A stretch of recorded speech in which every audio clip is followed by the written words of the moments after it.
All right, so happy Thursday, October 28th. It's Stephen Deely from your Business 222 Management 122 class. I wanted to give you a little more information about your group projects. I try to not overwhelm you or spam you with information. I don't like to micromanage people, but on the other hand, maybe sometimes I do need to give you a little bit of additional information, especially here in an online class. So what I wanted to do, I just want to walk you through a couple different things, information you can find on Canvas, suggestions for your project, etc. All right. So, kind of first things first, I've assigned everyone in the class to, let me get over there. So you've been assigned to groups of anywhere from 3 to 5 people. Okay. And again, you've been randomly assigned in Canvas unless you're in the small group of students who actually meets in person. The rest of you that are online, I just had Canvas randomly assign you. So you've got anywhere from 3 to 5 people in your group. And the way that you will find these is you will go over to the people, go to people in Canvas, okay? Click on people and then click on project groups. And there'll be a list of the different groups there, all right? And if you just kind of scroll through those, you can see the names of everybody in there and go ahead and you'll find yourself in a group. If you're having any trouble with that, let me know and I will go ahead and guide you into the right place, okay?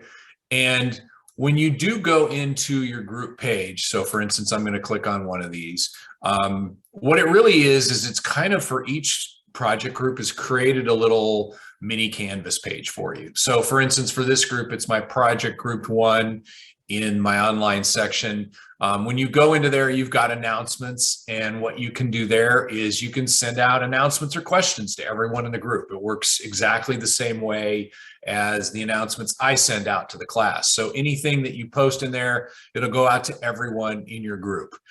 Pages, if you want to create pages within there, for posting documents, you're welcome to do that. People just list your group members, all right? I think yours does not show email addresses, mine does. And we'll move on from that. Discussion sections, you can set up discussion boards for everyone to talk about your project. Files is for posting files, and there's a couple other sections for collaboration. How you choose to communicate with your team is completely up to you. I don't really have, whether you use Canvas or if you want to set up a group text or use something like Discord, whatever it is, that's completely up to you. All right. And so that's where your group lives and everyone who is a member of it. I recommend, just getting, and I know some of you have already done this. I get all the announcements from the internal groups as well. I don't read them, I just delete them. But I know some of you have started doing that. Others might want to pick that up a little bit and start working on that. So just kind of an overview. And then one other thing I wanted to let you know is when you do go into Canvas, if you click on files over here, okay, that takes you to the files page. At the very top there, it says past presentations. And I've just, within that folder, have just posted a handful. You can see that looks like they're about they're about a year old. So it was probably from maybe last fall, I'm guessing, or maybe even before that. But just, I posted some examples of some presentations that were done in previous classes. So hopefully that gives you a little feel about how this project is working. So let me just go ahead and I'm going to read off some of the group information. So you've really got 3 facets to this. The first thing, and that's due next week, is a proposal. Your group's going to write a 1-page proposal in business letter format of your group project. So that's just 1 proposal per group and it's 1 page, not a lot, okay? And all I need with that is just 1 person in the group to post it, and it'll populate to everybody's profile in Canvas, okay? So your proposal, what you're going to talk about is, what's the purpose of the report? What is the problem you're trying to solve or the question you're trying to answer? Maybe you're comparing cell phone plans, right? What's the question you're trying to answer? Well, we're trying to decide what is the best cell phone plan / carrier for college students. Okay, that's a really good question. And all that. What topics will you analyze? Well, my guess would be you're probably going to look at the top companies in there, right? Probably 90% of people with cell phone plans are either at T-Mobile, AT&T, or Verizon. So that's what we're going to, look at. Why did we choose those? Well, we chose those because they're the three largest. And also let me know how you plan to compare them. So for instance, if you've got three companies you're comparing, how will you compare them? Well, you probably compare them on price. You'll probably compare them on, coverage. Maybe you'll compare them on other features. That's something for you to figure out. So some background information about the topic. Just tell me a little bit in general why you chose that.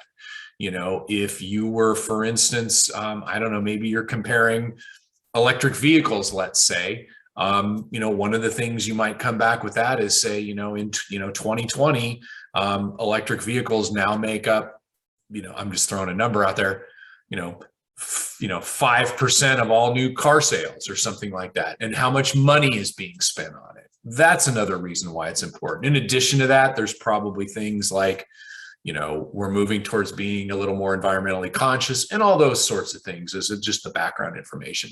Who's your audience for the report? In the first example I gave you, the cell phone plans, your audience is college students.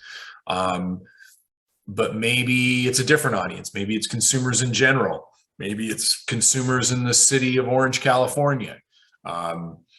Maybe it's families. I don't know, whoever that audience is. And primary and secondary, what that just means is sometimes there's an additional audience, right, behind the primary. Anytime you're talking about something for college students, the secondary audience might be families, because a lot of times they're very actively involved in college students' education, whether it's, just emotionally or financially very actively involved, and maybe also school employees, because again, they're also involved in an education. Finally, the research. Where will you obtain the information for your report? What are your sources? My guess is the vast majority of folks are just going to, you'll be doing online research, but what I'd also like to see is some sort of primary research. For instance, a survey is the most common thing. Very simple, very easy to do. If you're going to interview people, sometimes that's a great source of information. If you were looking at cell phone plans, I can tell you what, who's got a ton of information? Someone who works in the Verizon store or the T-Mobile store can be an excellent source of information. So this proposal, again, one per group, one page, is due on Wednesday, November 3rd. So that's next week. Again, one page, one per group. All right. Your written report. So you need to write a well-researched analytical report on a business issue. And again, I showed you some examples that are there in the files section of Canvas. And again, it's a topic of your choice. I recommend, I know sometimes people struggle figuring out a topic. I think it's helpful if you pick something you might actually be interested in. I mean, or you have knowledge of, because in both cases, things will go a little bit more smoothly. But if you pick something you actually are interested in, it just makes doing the research and putting things together a little bit more enjoyable. Still not enjoyable, I get it, but that much more enjoyable. So you can use examples from your business and accounting or econ courses, or choose anything of your choice. Anything we spend money on, which is just about everything, is ripe for analysis, okay?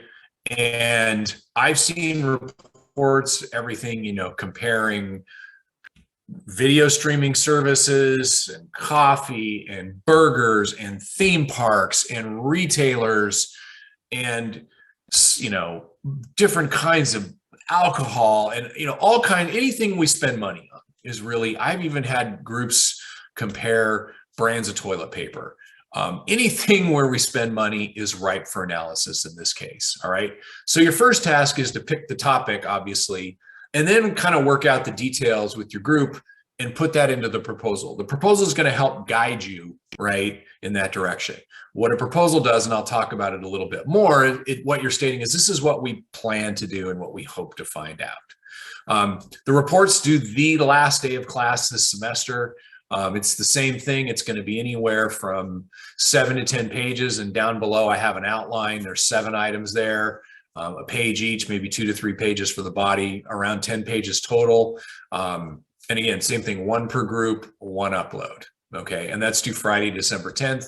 Then finally, an oral report. So the final week of classes, which is the one that begins Monday, December 6th.